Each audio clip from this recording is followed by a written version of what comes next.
하나님 말씀, 제가 이제 수요 예배를 계속 드리려고 하고 있습니다. 설교를 계속 하려고 하는데, 하나님 수요 설교를 주제를 어떻게 잡을까요? 이제 새벽 설교는 이제 계속 시리즈로 나가고 있고, 금요 때는 저걸 하고 있어요. 그 사도행전을 하고 있고, 그다음에 이제 주일 설교는 이제 그때 감동되는 대로 하되, 가급적이면 구약 설교를 기반으로 해서, 구약 성경을 기반으로 해서 주일 설교는 새신자들도 많이 오기 때문에 가장 어려워요, 주일 설교가.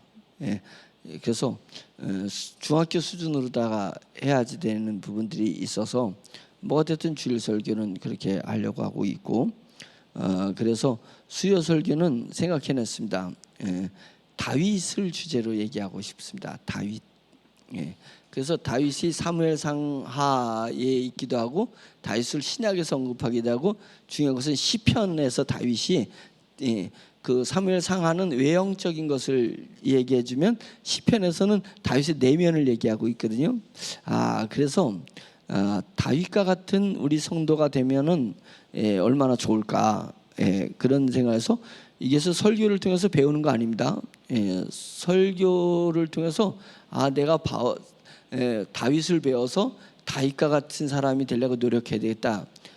그러면 이미 싹수가 노란 거예요.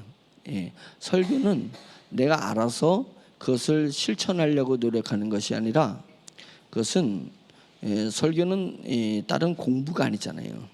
그래서 어떻게 보면 성경 공부라는 자체가 잘못된 겁니다. 설교는 하나님이 그렇게 다윗을 만드신 하나님을 내가 믿어버리는 거예요.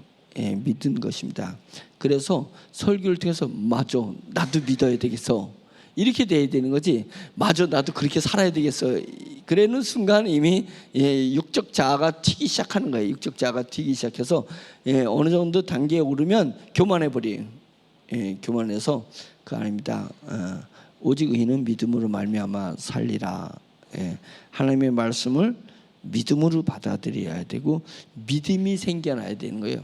다윗의 믿음이 생겨나야 되는 거지, 다윗처럼 되려고 하는 게 아니라 다윗의 믿음이 나에게도 주어지는 것입니다.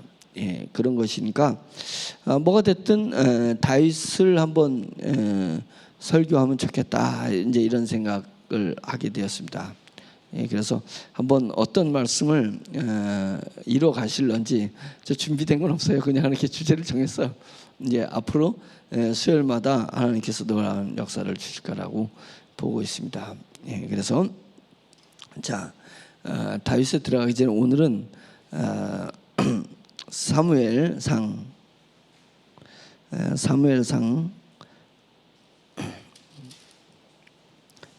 15장, 사무엘상 15장 9절, 사무엘상 15장 9절.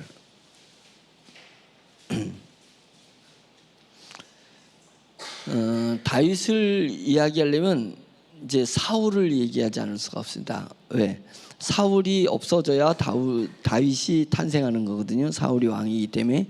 그래서 사울 시대가 끝나고 다윗 시대가 오는 거기 때문에 사울을 이야기해야 됩니다. 그래서 15장 9절 같이 읽겠습니다. 시작. 사울과 백성이 아곡과 그의 양과 소의 가장 좋은 것 또는 기름진 것과 어린 양과 모든 좋은 것을 남기고 진멸하기를 즐겨 아니하고 가치 없고 하찮은 것은 진멸하니라. 아멘. 3절에 보면은 하나님께서 사울에게 그 사무엘을 통해서 이렇게 얘기했습니다. 아말렉을 쳐서 그들의 모든 소유를 남기지 말고 진멸하되 남녀와 소아와 젖먹는 아이와 우양과 낙타와 나귀를 죽이라 하셨나이다. 남녀도 죽이는데 애기들도 죽이고, 소아 어린아이들도 죽이고, 젖먹는 아이도 다 죽여버리라. 하나님이 이렇습니다. 구약에서는 자칫 구약을 잘못하면 무진장 잔인하십니다. 하나님이 뭐까지 죽여요? 젖먹이까지 다 죽여버리라. 그래서 우리 이제 그 민주화 투쟁하고 뭐 이제 그 광주 사태 때 뭐 이런 거 보면 왜 찔렀니 칼, 왜 쏘았니 총, 그때 데모하고 막 이랬잖아요. 그때 이게 마약을 먹고 막 이렇게 해가지고 상당히 이제 어려운 당한 그런 모습도 있습니다. 뭐 그것이 간첩이 와서 그랬다는 얘기도 있고 실제 군인들이 마약 먹고 했다는 얘기도 있는데 뭐가 됐든 결과로 봤을 때는 아주 참혹한 일들도 많이 일어나게 됐고 그 전으로 돌아가게 되면 일본이 우리나라 국민들을 괴롭히고 말살할 때 정말로 참혹하게 했습니다. 그런데 그거보다도 구약에서 하나님이 명령한 것은 더 참혹해요. 사랑의 하나님이 젖먹이까지 싹 죽여버리라, 남기지만 않아야 된다, 이제 이런 얘기를 하고 있습니다. 그런데 지난번에 제가 새벽 설교 때 얘기했습니다. 구약은 드라마다, 이렇게 드라마라고 생각해야 됩니다. 무엇을 위한 드라마냐면 오늘날 복음의 시대에 예수 그리스도의 보혈의 은혜로 말미암아서 성령님이 다스리는 이 시대에, 우리의 시대를 얘기하는 거고, 초대교회에서부터 주님 오시는 그 사이, 이것을 천년왕국이라고 해요. 그 다음에 복음의 시대라고 해요. 그리고 다르게 하면 성령님이 역사하시는 성령의 시대라고 하는 것을, 우리가 그런 시대에 살고 있는 거거든요. 그런 시대를 살고 있는 우리의 영적인 것을 가르치기 위해서 구약이라는 드라마가 만들어지는 것입니다. 근데 그 드라마가 그냥 연기가 아니라 실제 역사를 통해서 하나님이 드라마를 쓰시는 것입니다. 드라마를 쓰셔가지고 오늘날 우리, 그러니까 너희가 지금이 구원받을 때요 은혜의 때다, 이런 것입니다. 그러니까 구약은 어떻게 보면은 하나님께서 애써 인내하시고 애써 참으신 것들이 많이 있습니다. 그래서 이방인, 구원받지, 선택받지 못한 그 이방인을 사람으로 보지 않을 때가 있습니다. 근데 하나님께서는 이방인도 내가 구원받은 백성이다. 왜? 니느웨를 얘기할 때 네가 요나가 박농쿨이 이렇게 자랐다가 박농쿨에 벌레가 막 먹으니까 햇빛이 막 내리칠 때 막 분노하고 불평하고 이랬는데, 너 그 박농쿨 하나 없어진 것 같다고 그러는데, 내가 사랑하는 내 백성들이 여기에 이 도시에 얼마나 많더냐. 이 백성이 하늘에서 불이 내리고 심판이 내려가서 다 남녀노소 할 것 없이, 아이 할 것 없이 다 죽어나가는 것을 너는 기다리고 있었더냐?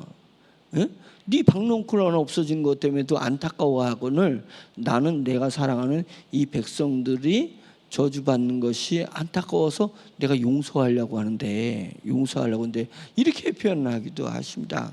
그런데 오늘 같은 경우는 소아까지도 싹 죽이라 이야기하고 있는 것입니다. 그래서 그것은 하나님이 그때 상에서 어떠한 메시지를 오늘 복음의 시대의 사람들한테 전할 것인가를 위해서 그렇게 이루어지는 것입니다. 드라마가 만들어지는 것입니다. 그러니까 그때 상황에서 하나님이 그 사람들을 이렇게 미워하시냐, 사랑의 하나님이냐 아니냐가 아니라 철저히 구약은 영해가 필요합니다. 영적 해석이 필요합니다.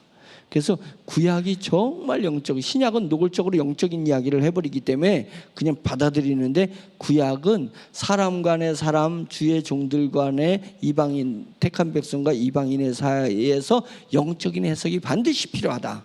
영적 해석 없이 구약을 잘못 접근하면은 윤리책이 되어버린다. 윤리의 책이 되어버리기 때문에 그것을 경계해야 된다, 이것입니다. 그래서 남녀노소 정복하게 되면 다 싹 죽이라 하나님께서 명령했습니다. 근데 사울이 정말 아말렉과 싸워서 이겼어요. 이겼는데 이제 생각이 바뀌었습니다. 어떻게 아이를 죽인단 말이냐. 그래서 죽인단 말이냐. 그 다음에 이 동물들이 뭐가 잘못이냐. 이거 죽여버리면 제사도 못 지내니까 이 동물들을, 흠없는 동물들은 다 살려가지고 하나님 앞에 제사를 지내고, 제사 지내고 남은 것 우리도 또 먹기도 하고, 그렇게 하면 좋지 않겠느냐라고 해서 오늘 9절이 그의 양과 소의 가장 좋은 것 또는 기름진 것과 어린 양과 모든 좋은 것을 남기고 진멸하기를 즐겨 아니하고 가치 없고 하찮은 것은 진멸하니라. 자, 사람의 판단과 사람의 생각이 개입됐다는 것입니다. 여기서 지금 뭘 얘기하려고 하냐면, 내가 생각하는 윤리가 더 옳은 것이냐, 하나님의 말씀에 순종하는 것이 더 옳은 것이냐, 지금 영적인 이야기를 하는 것입니다. 하나님께서 실제 우리에게 누구를 죽이라 이런 것은 하지 않죠.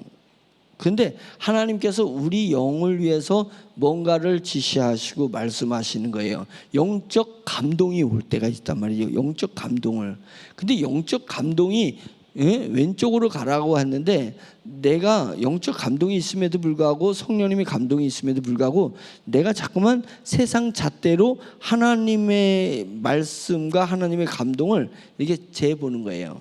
하나님의 잣대로 이게 옳은가 안 옳은가 이렇게 하는 것이고, 그 다음에 내 마음의 뜻, 그 다음에 내 육체의 한계성, 피곤한데 어떻게 해야 되지?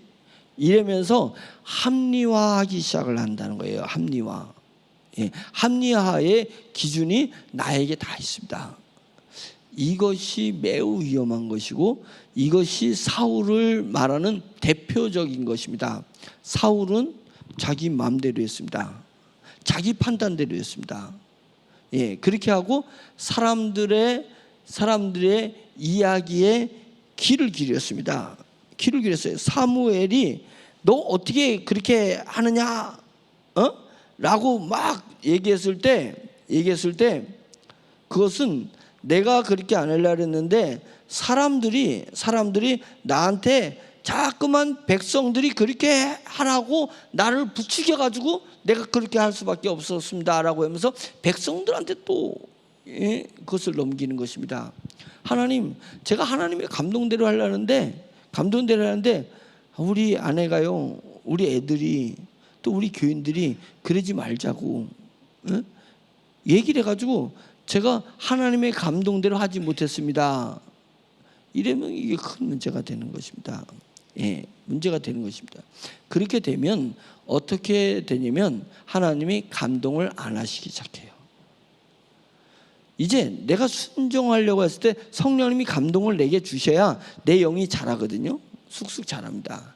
그런데 감동을 줬는데 자꾸만 이거 하나님이 내게 진짜 감동이 준 게 맞나 아닌가 이렇게 헷갈리기 시작할 때, 헷갈린다 이거예요. 그럴 때 그때 등장하는 게 뭐냐면 내 상식, 내 이론, 그 다음에 내 감정, 그리고 내 몸의 한계, 피곤하냐 바쁘냐 뭐 이런 것 때문에 긴가민가 하는데, 긴가민가면 기로 가야 되는데 우리는 긴가민가 하는데 아닌 쪽으로 간다는 거예요. 그 아닌 쪽으로, 거의 아닌 쪽으로 가요. 그러니까 그러면은 큰일 나는 것입니다. 왜 이게 하나님의 음성일까 아닐까 이러면 기 쪽으로 가서 내가 손해가 오는데 한번 내 감동이 오는 것 같으니까 들으는 거예요. 들었는데 실제는 하나님의 감동이 아니었다고선 진짜 결과적으로 감동이 아니었고, 어떤 내 마음이 너무 강하게 일어났던 거라 할지라도 하나님의 감동이라 생각하고 내가 순종해 보면 헛수고인 거죠. 헛수고인데 하나님은 네 마음의 중심을 보시느니라. 내가 이것이 혹 하나님의 감동인가 싶어서 내가 순종한 거예요. 따른 거예요.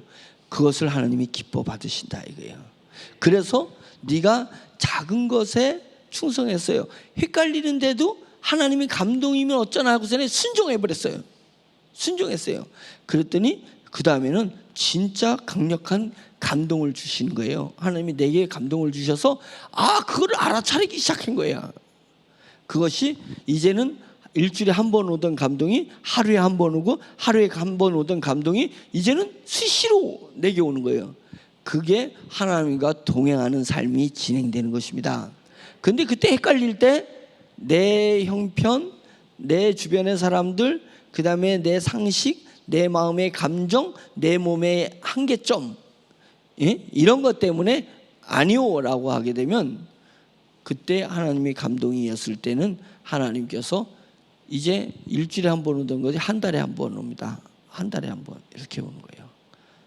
그런 경험을 할 수 있기를 바랍니다. 그래서 회복하는 게 어려워요. 방언을 터부시하잖아요. 방언이 왔는데 방언을 터부시하면 방언이 안 터져요. 그 방언을 회복하는데 몇 년 걸려요. 몇 년. 방언의 은사를 줬는데 방언을 안 해. 얘가 왜 안 하는 줄 알아요? 사람들이 나를 뭐라 그러지? 내가 그냥 방언이 수준이 너무 낮아. 그냥 내가 생각해도 좀 웃겨. 랄랄랄랄랄랄랄랄랄. 이게 무당굿하는 것도 아니고, 이래 되면 그것이 거기서부터 시작돼서 세련되게 나가는 건데, 거기서부터 내가 터부시하고 무시하고 간과해버리면 그 다음부터 그 방언도 끊어져 버려요. 끊어져 버린다니까. 방언이 끊어지는데 통병까지 어떻게 가냐고. 통병까지 가야 교회를 위하게 되는 거거든요. 방언은 자기 영을 위한 것이고, 방언하는 자들이요 통변 받기를 위해서 사모하라. 통변하기를 위해서 사모하라 그랬습니다. 왜냐면 방언은 개인을 위한 것이고 통변은 교회를 위한 것이다. 교회 공동체를 위한 것이다. 내게 유익하다고 그것만 누리면 안 되고, 내게 유익한 것이 교회에도 유익하게 해줘야 된다는 거예요. 목적은 나의 유익을 넘어서 교회 유익으로 가야 되는 것입니다. 가야 되는 거예요. 내가 돈 많이 벌었는데 축복받았다고서는 그냥 혼자 축복 누리는 것은 축복을 축복되게 하는 것이 아니라 축복을 저주되게 하는 것입니다. 축복은 맞죠. 축복을 받았어. 돈을 많이 받을 수도 있고, 직장에 이게 승진할 수도 있고, 여러 가지의 우리가 바랬던 것을 얻을 수 있어요. 그건 개인을 위한 건데, 반드시 개인을 위한 것은 교회를 위해야 돼요. 지향점이 교회를 위한 것입니다. 하나님께서는 예수님이 머리고 교회가 몸이라고 했습니다. 우리는 몸이라 칭함을 안 받았어요. 우리는 넌 너야. 근데 내가 교회 공동체에 오면 비로소 주님의 몸이 되는 거예요. 주님이 나의 머리가 되는 것이고, 나의 우두머리가 되시는 거고, 나의 주인이 되는 것입니다. 언제? 교회에 있을 때. 근데 우리는 착각해요. 교회 공동체를 벗어나서 나도 하나님의 몸이야. 나도 주님이 나의 머리셔. 주님이 나의 주인이셔. 그게 아닙니다. 너는 혼자 이렇게 해가지고는 너의 머리가 주님이 아니야. 너는 주님의 몸이 아니야. 네가 교회 공동체로 들어가야지 주님의 몸이 되는 거예요. 교회 공동체. 그러니까 우리는 항상 교회를 지향해야 되는 것입니다. 교회를 지향해야 되는 것입니다. 그것의 아름다운 사례가 이제 이스라엘 사람들이 하나님을 순종하지 않고 우상 섬기다가 폭삭 망해가지고 아시리아한테 포로로 끌려가기도 하고, 바벨론의 포로로 끌려가기도 해가지고, 바벨론 강가에 해가지고 오매불망, 그때는 이스라엘 향해서 남동쪽을 향해서 그들이 주일만 되면, 안식일만 되면 남동쪽을 향해서 그들이 앉아서 넉넉히 앉아 있는 거예요. 성전 있는 쪽으로 넉넉히 앉아 있는 거예요. 그들은 실패한 후에 성전 있는 쪽을 향해서 예배를 드렸지만 이것은 성도에게 교회를 지향하라.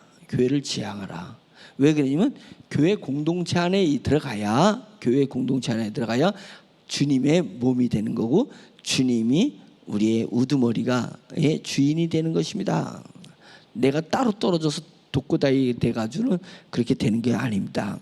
그런데 사울은 그렇게 했다, 이것입니다. 그러니까 11절에 내가 사울을 왕으로 세운 것을 후회한다. 내가 사울을 왕으로 세운 것을 후회하노니 그가 돌이켜서 나를 따르지 아니하며 내 명령을 행하지 아니하였음이니라. 후회할 것을 왜 하셔? 제가 그런 마음을 가졌다는 거예요. 처음에 이런 하나님이 후회를 하신단 말이에요. 그러면 후회할 걸 왜 하시지? 미리 능력이 많으신데 후회를 안 하시도록 미리미리 해버리시면 되지. 이 부분은 성경이 야훼 이름 하나로도 우리가 느끼잖아요. 하나님 당신이 누구십니까? 라고 했을 때 나는 스스로 있는 자니라 이렇게 얘기를 했는데 다시 모세가 하나님 누구십니까? 잠깐만 물어 이놈아, 나는 사랑이야 이렇게 얘기를 했어요. 근데 하나님 그런 거 말고 하나님 또 누구십니까? 그래, 네가 말하는 것이 네가 부를 수 있는 너 수준의 나를 묻는 거니까 그러면 너희는 나를 구원자라고 불러라. 그래서 내 이름을 야훼라 부르라. 하나님 이름이 야훼였어요? 아니, 하나님의 이름이 있어서는 안 돼요. 이름은 그 사람을 제한하고 구속합니다. 이름이 그 사람을 정의해 버리거든요. 그러니까 하나님은 이름을 가지시면 안 되는 것입니다. 예? 예수님은 이름을 하나님 사람이 정의하는 그것에 국한돼서는 안 되는 분입니다. 초월적인 하나님이신 거니까. 그런데도 자꾸만 모세가 하나님, 우리가 부를 수 있는 하나님을 누구라고 정의를 해야 됩니까? 라고 하니까 그 많은 이름 중에서 그래 사람의 수준대로 얘기한 게 구원자십니다. 구원자. 그래서 야훼가 예수가 된 것입니다. 예수, 구원자다 이렇게 정의를 해줬잖아요. 그런 것처럼 하나님께서 하나님의 마음을 얘기할 때 사람의 입장에서 성경이 표현되는 게 너무 많이 있어요. 구약에 너무 많이 있어요. 시간을 초월하시고 인간의 지혜를 초월하신 그 하나님께서 다 아시죠. 그럴 줄 다 아시죠. 하나님은 그것을 초월하신 분이기 때문에. 그러나 사람의 입장에서 하나님께서 내가 너네라면 후회하지 않더냐. 기대했는데 기대한 만큼 행하지 못했을 때 후회하지 않더냐 라는 마음으로 하나님께서 내가 사울을 왕으로 세운 것을 후회한다 이렇게 안타까운 마음을 우리에게 인간적인 방식으로 표현해 주고 있는 것입니다. 표현이 있는 것입니다. 그러면서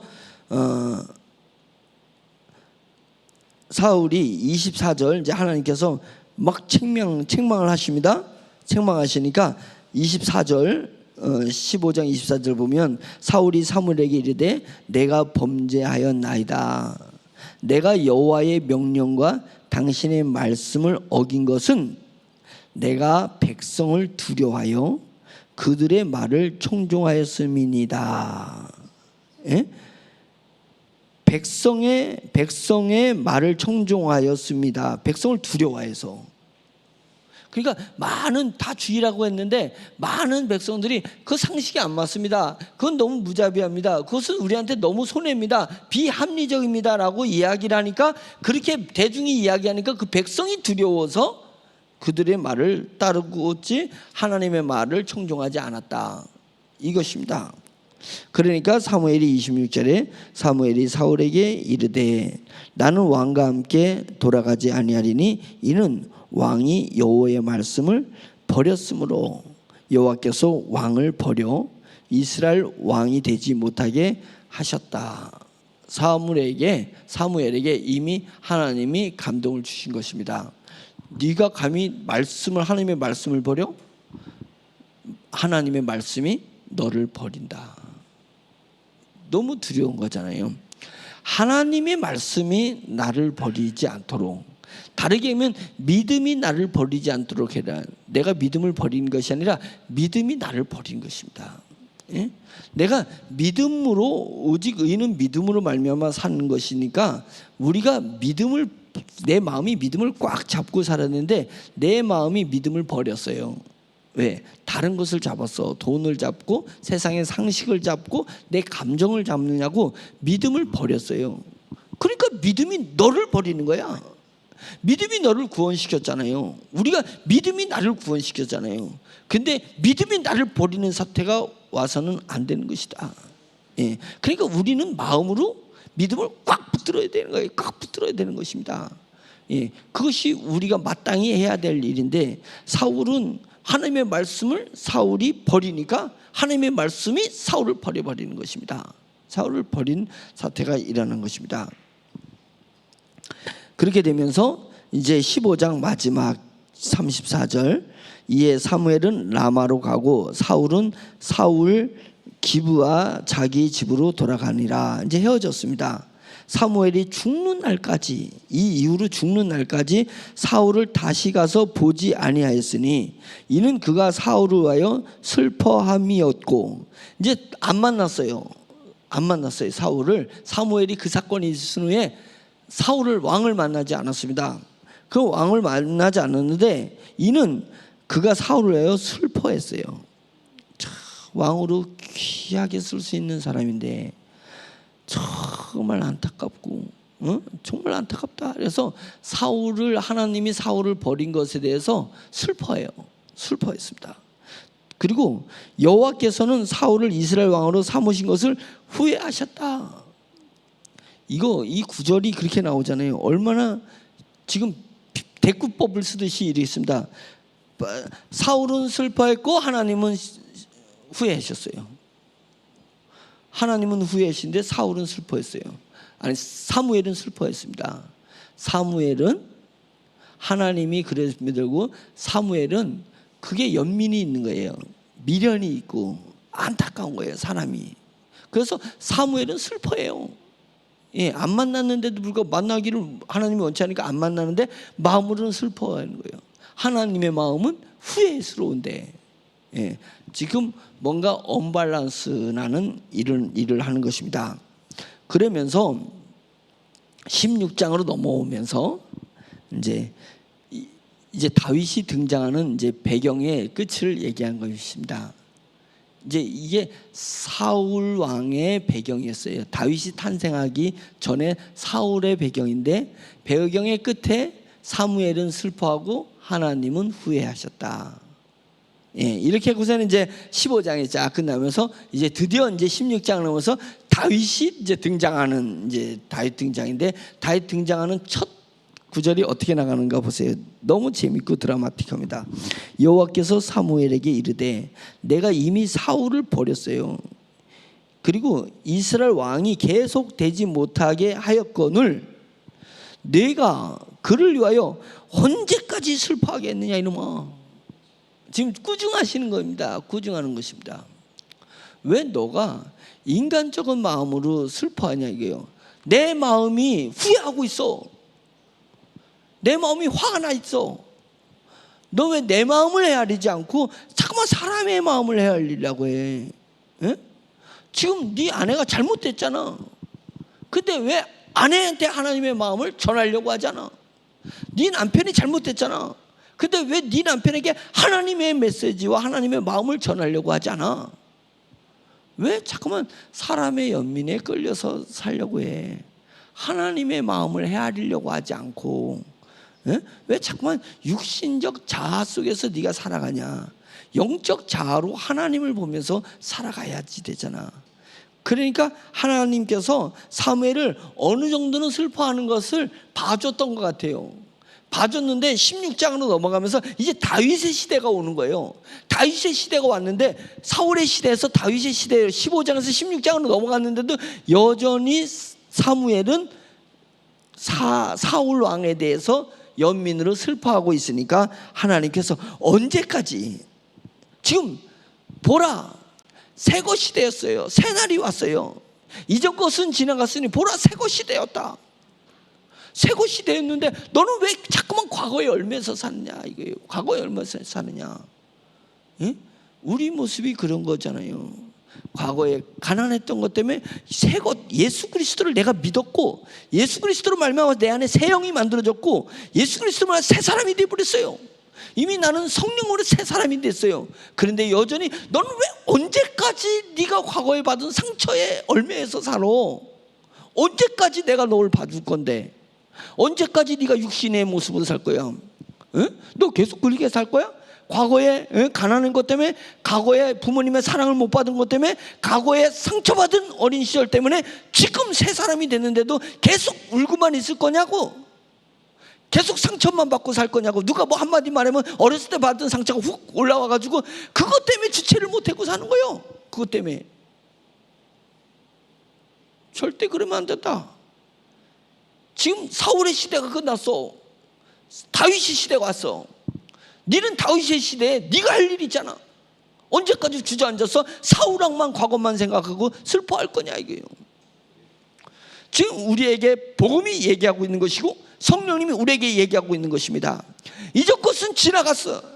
이제는 새 것이 되었으니 보라, 새 것이 되었도다. 이제는 성령님을 바라보고 새 사람으로서 나아가고 전진해야 될 거 아니냐 이거예요. 우리에게 소명이 있고 우리에게 소망이 있습니다. 천국에 대한 소망. 그래서 과거 것에서 오늘을 살지 말고 미래, 주님의 미래 나에게 상 주실 것을 확 당겨가지고 오늘을 살아라. 새 시대가 왔으니 새 시대에 걸맞게, 복음의 시대가 왔으니 복음의 시대에 걸맞게 살아라. 성령님을 쫓아 살아라, 이렇게 얘기하는 것입니다. 여호와께서 사무엘에게 이르시되 내가 이미 사울을 버려 이스라엘 왕이 되지 못하게 하였거늘. 이미 과거에 이미 끝나버렸어. 이미 그렇게 해버렸어요. 버려 이스라엘 왕이 되지 못하게 하였거늘 내가 그를 위하여, 하나님을 위해서가 아니라 그를 위하여 언제까지 슬퍼하겠느냐. 너는 뿔에 기름을 채워, 뿔에 기름을 채워가지고 가라.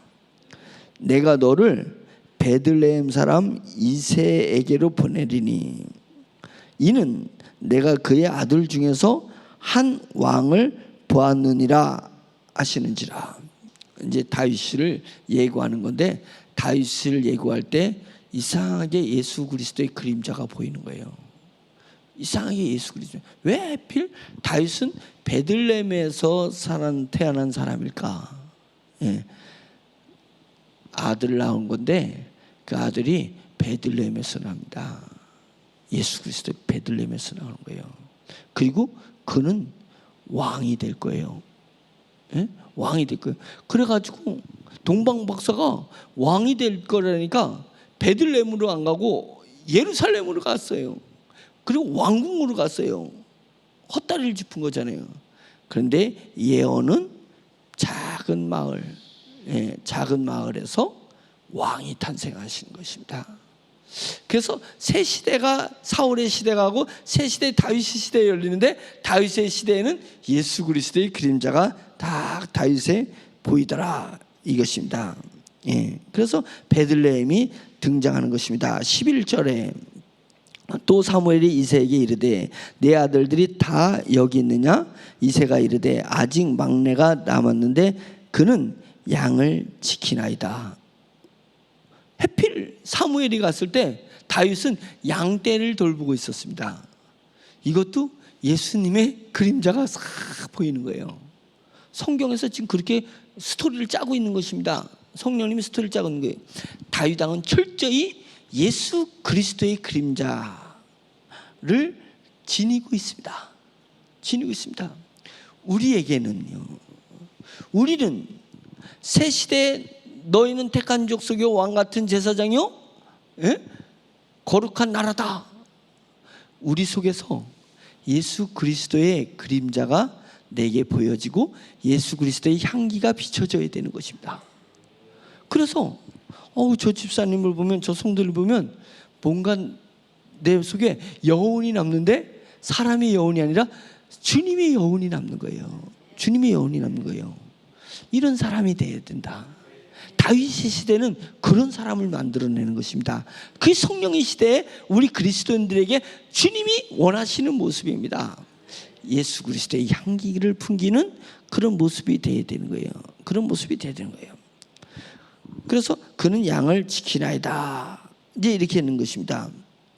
그래서 이제 사무엘이 이새의 집에 딱 갔더니 이새가 그냥 깜짝 놀란 것입니다. 안 좋은 소식 때문에 오신 것입니까? 좋은 소식 때문에 오신 것입니까? 사무엘이 왔을 때는 하나님의 어떠한 계시를 받아서 사무엘이 움직이는데 베들레헴에 사무엘이 그 조그만 동네에 사무엘이 나타날 일이 별로 없었는데 사무엘이 쑥 하고 베들레헴에 나타났단 말이죠. 그러니까 사람들이 이게 하나님의 좋은 계시 때문에 오신 거냐고, 아니면 저주의 계시 때문에 우리 동네에 오신 거냐고 두려워했을 때 그런 것이 아니다. 좋은 징조다라는 부분을 이야기를 하는 거예요. 그래서 이제 이새의 집에 딱 갔는데 이새의 아들을 분명히 이새의 아들 중에 기름을 부라고 했거든요. 근데 첫째 아들이 딱 나오는데 하나님이 그래서 그랬구나. 이 첫째 아들이 장성하고 늠름하고 용감해 보이는 거예요. 그래서 사울하고 이 정도 되면 사울하고 빗댈 수 있는 다음 세대의 왕이겠지, 이렇게 생각을 했던 거예요. 그거는 두 가지 착각이 있었습니다. 두 가지 착각이 있어요. 첫째는 고정관념인데, 사울왕이 키가 장신입니다. 사울왕이 사람보다 어깨 높이보다 머리가 올라갔다 그랬습니다. 사울왕이 쓰면 다른 사람들은 사울왕의 어깨밖에 머리가 안다. 하나가 더 나은 정도로 사울왕이 그랬었습니다. 얼마나 사울이 대단했는지 알아요? 또 준수했어요. 그 사울왕이 일대왕이었는데 그것에 고정관념을 가졌어요. 그래서 사무엘이 그런 류를 봤어요. 그러니까 첫째가 나타나니까 이 정도면 되겠네, 이렇게 생각했던 거예요. 첫째 착각이에요. 둘째 착각은 기름 부으면 곧 왕이 될 거라고 생각했습니다. 곧 왕이 될 거라고 생각해요. 그런데 그게 아닙니다. 다윗에게 기름을 부은 다음에 하세월 지나갑니다. 다윗이 왕대까지는 하세월이 지나가 버리는 거예요. 제가 볼 때는 한 20년 될 것 같아요. 20년. 그러니까 장성한 사람으로 착각했어요. 마지 아들. 다윗은 요만했거든. 그러니까 착각했어요. 두 가지 착각. 우리도 똑같이 두 가지 착각해요. 하나는 내 기준에 의해서 이 정도는 돈이 있어야지, 이 정도는 사람이 있어야지, 이 정도의 학력은 있어야지라고 생각하고 그것을 통해, 그런 사람을 통해서 하나님이 역사할 거라고 생각했는데 변변치 않은 사람을 통해서는 하나님이 역사하지 않을 거라고 착각하고 있을 수 있습니다. 그런데 하나님은 반드시 무게를 달아보셔요. 내 마음의 무게를 달아보서 진짜 그 사람이 아니라 그 사람 다음에 사람이 있는데 그 사람까지도 내 고정관념을 깨고 그 사람도 하나님이 이 사람을 통해서도, 하나님이 이 아이템을 통해서도 하나님께서 이곳에서도 역사를 하실 거라는 믿음을 가지면 그 사람 뒤에 진짜가 나타나는 거예요. 진짜가 나타나는 겁니다. 그리고 우리는 시간의 여유를 가져야 돼요. 내 때에 역사하는 것이 아니라 하나님 때에 역사하는 것입니다. 그래서 기다림이 있습니다. 영성에는 반드시 기다림이 있습니다. 기다림이 없는 영성은 없어요. 기다리는 건 기다리는 거예요. 우리는 기다리네, 기도하면서 기다리는 거예요. 기도와 기다림은 공존하는 것입니다. 쌍두마차예요. 쌍두마차. 그래서 하나님은, 성령님은 기차 같은 건데 반드시 철로를 통해서만 기차가 움직이는데 철로는 두 개가 있다는 것입니다. 하나는 기도, 하나는 기다림. 이 기다림의 영성을 우리가 어떻게 부인할 수 있겠어요? 그런데 우리는 되게 착각하고 기도하면 역사가 바로 일어날 거라고 착각하고 있습니다. 기도에는 기다림이 필요해요. 이것이 반드시 존재하는 거예요. 반드시 존재하는 거예요. 그래서 사무엘이 그것을 착각했어요. 그래서 하나님께서 사무엘에게 이렇게 얘기했습니다. 여호와께서 사무엘에게 이르시되 7절, 그의 용모와 키를 보지 말라. 내가 이미 그를 버렸노라. 얘는 아니라고 제꼈다 이겁니다. 내가 이미 그를 제꼈다. 내가 보는 것은 사람과 같지 아니하니 사람은 외모를 보거니와 나 여호와는 중심을 보느니라. 아멘이죠. 그래서 다윗은 중심이 하나님에게 포커스가 맞춰져 있는 사람이었습니다. 중심이 하나님에게 포커스가 맞는 사람이면 하나님은 그 사람이 성장할 때까지 기다려 주셔요. 예? 그리고 하나님은 그 사람의 현재 외모를 보지 않으신다. 그것입니다.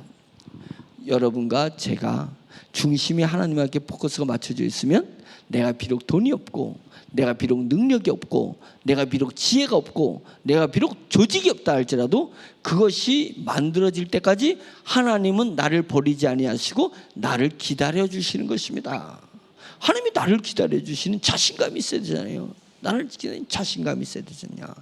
예, 그리고 하나님은 내 현재 상황을 보지 않고 내 마음의 중심을 봐주시는 것입니다. 봐주시는 것입니다. 이제 저와 여러분들이 이제 수요 기도회를 통해서 다윗과 같은 사람, 다윗 뒤에 있는 그림자 예수 그리스도와 같은 그런 사람이 되어지기를 예수 그리스도로 축원합니다.